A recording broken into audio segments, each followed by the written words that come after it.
Alright guys, my name is Goblin and today I'm doing a video on how to choose a class for Classic World of Warcraft. Now this won't be your typical class picking guide. I'm not going to go through all the classes and give you an overview of them. I'm going to presume that you've already seen a few class picking videos but you're still unsure on what class to go for. So the main point on this video is to not look out, okay, but to look within.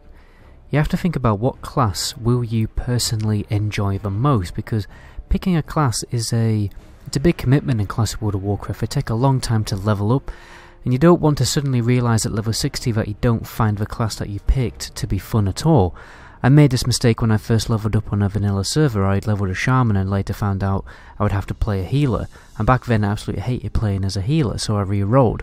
But these days I actually quite like playing a healer, and I actually leveled up a shaman to level 60 later on a different server and had a lot of fun. But anyway, just before we jump in guys, please do give me a quick follow on Twitch, as when the game comes out I will be streaming a lot more on Twitch. So the point here is that you need to understand what kind of playstyle do you actually personally enjoy the most. Do you enjoy being an independent lone wolf class who excels at dealing high damage and melting faces, which means you should probably play a DPS class? Have you always preferred playing more of a support role where you aid other players to melt more faces and totally save the day and change the tide of battle? Which probably means you want to play a healer. But maybe you like taking over damage, maybe you like sacrificing yourself to protect others, which means you should probably play a tank. Or maybe you like a bit of everything, which means you should probably play as a Druid or a Paladin. Okay, my advice would be to look at other games that you've played in the past, other games that use the same holy trinity of tank, support and DPS. Examples could be Overwatch, League of Legends, Dota 2, even something like Killing Floor. What video game role have you personally enjoyed the most, right? Once you've understood which kind of playstyle you do enjoy the most and which one you've played the most often throughout your time playing video games, I think it'd be a bit more easy for you to kind of decide what class you want to play. However, it is important to note which classes actually fit into certain roles. So, for example, I'm going to go through other classes and tell you which role they comfortably fit in. There are, some classes do fit into other roles, but these are the ones that are the most likely going to fit into. So, Warrior, you can play as tank at DPS. Rogue, melee DPS, Paladin, healer, but if you want a DPS you absolutely have to min-max everything to be given a raid slot. Make separate videos about that issue. Shaman, you're probably going to play the healer support role most of the time. Priest, again it's the healer, however there is an exception, you can play Shadow Priest now and again. You'll have one raid spot for a Shadow Priest to buff a Warlock group. More on that on a different video. Druid, most of the time you're going to be playing healer. Very unlikely that you're going to play balance. It is more likely you'll be playing feral tank or DPS though. There is viability for that to happen in certain circumstances. And then Warlock, you've obviously got range DPS. Forgot to mention obviously Hunter is another range DPS. But sometimes just understanding your preferred playstyle isn't enough, okay? You may really want to play as a tank, but you know you don't like playing Warrior because you played Brewmaster Monk for your whole time playing retail. You may really want to play a Shaman, but you don't really like playing Horde because you don't like the races, you don't like the faction cities. In which case, okay, the next thing to consider is the intellectual similarities between you and each individual class, okay?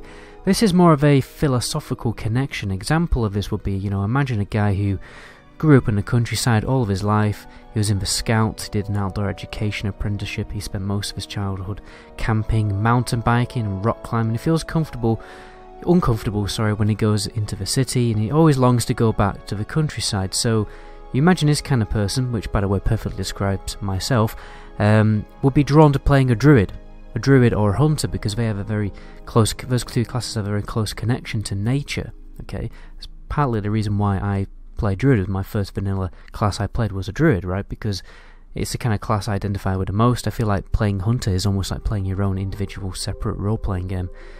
So what I'll do basically, let's move on. I thought I'd give you a brief philosophy of each class, so maybe you can decide which one you identify with the most. This is almost like a personality quiz. I have done personality quizzes on this channel before, but what I want it to do is basically describe the personality, the philosophy of each class, and you may just listen to it and think, you know what, that's me.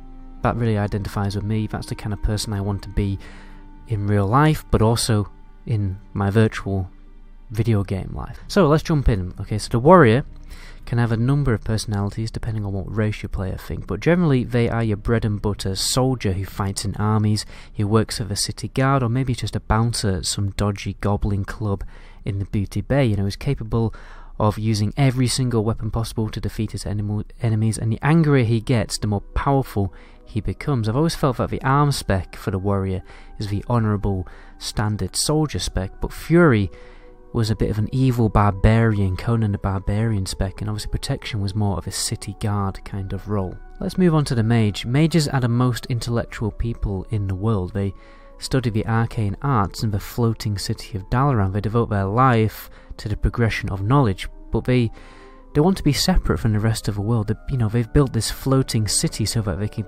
always be higher than every other person in Azeroth. So there's this natural privileged and confident aura involved with being a mage, but that all depends on what kind of mage you want to be. I think the arcane spec is the bread and butter wizard Gandalf spec, the most advanced and challenging field of magic, whereas fire magic is a little bit normie. It's a little bit naughty, volatile, powerful and difficult to control, but frost is your safer bet. It's a little bit easier to control. I'll go through Druid quickly since pretty much already talked about it, but Druids are strongly connected to nature and the Emerald Dream, so that's where they get their ability to shapeshift and to manipulate the nature around them. That's what Druids are all about. Warlocks are fallen mages, or in a way you could argue that they're risen mages, right? Most Warlocks are quite malevolent people, but some, they're just mildly curious and still uphold the honorary code of their faction. But it is fair to say that a lot of them are a little bit devious, a little bit naughty.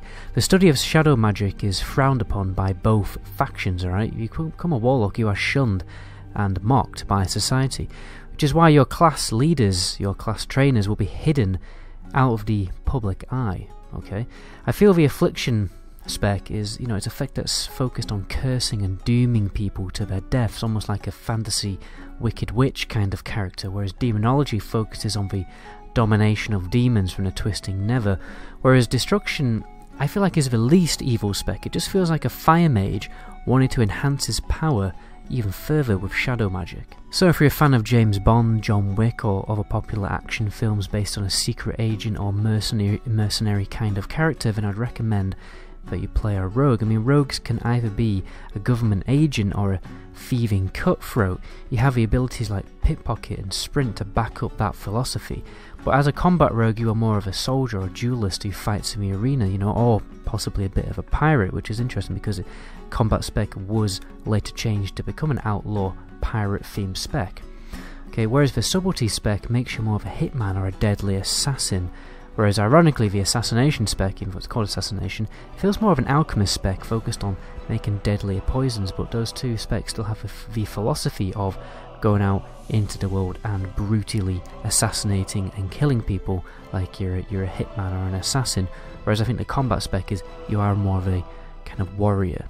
The priest is an easy one because the philosophy of the class is in the name of the class. The priest is a non-violent person who only specialises in the protection of others. This is why they have two healing specs. However, some priests are a little bit naughty, they've studied void magic, the polar opposite force of the light. In a way, void magic is even more evil than shadow magic. Your shadow spells might have shadow in the tooltip, but in reality they are hiding an even more malevolent force than the Burning Legion. Some people think the last World of Warcraft expansion will be focused on the Void Lords trying to erase the whole of existence and our known reality. So I think Shadow Priests are, just a little bit more evil than what people think, and I definitely think they're a little bit more evil than Warlocks.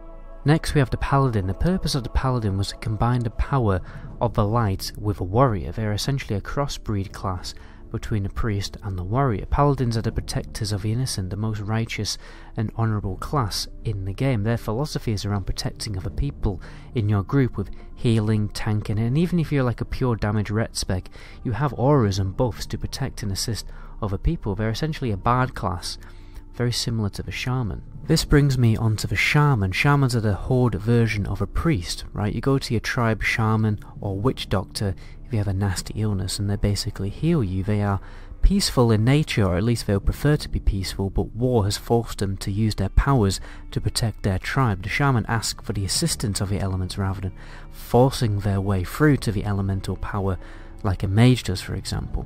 They have a symbiotic connection to the elements. They use the elements to empower their weapons or empower their allies with totems. This isn't a solo class, isn't a class that goes off into the world on his own and does things on his own. The shaman is all about helping other people. That's what the shaman's about. Last we have the hunter.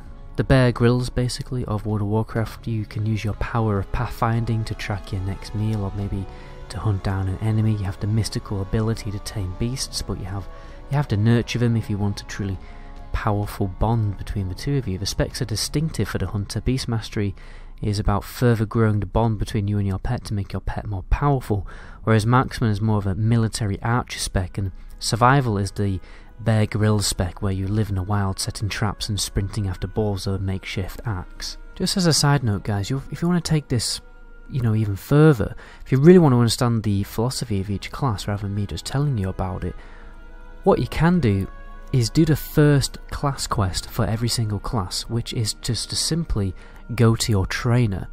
Okay, what I want you to do is I want you to read the quest text, and I want you to read the letter that you get from your class trainer, and then I want you to read all the dialogue, just everything, just read absolutely everything on your first class quest, and that really does the job at you, or just helping you understand what your class is all about.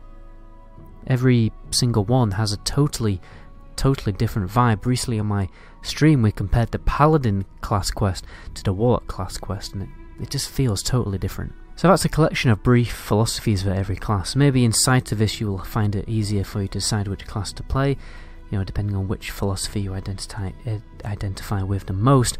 Or maybe I've just made the decision the decision process even more difficult. Either way, do let me know in the comment section. My name is Goblin, and until my next video, ciao.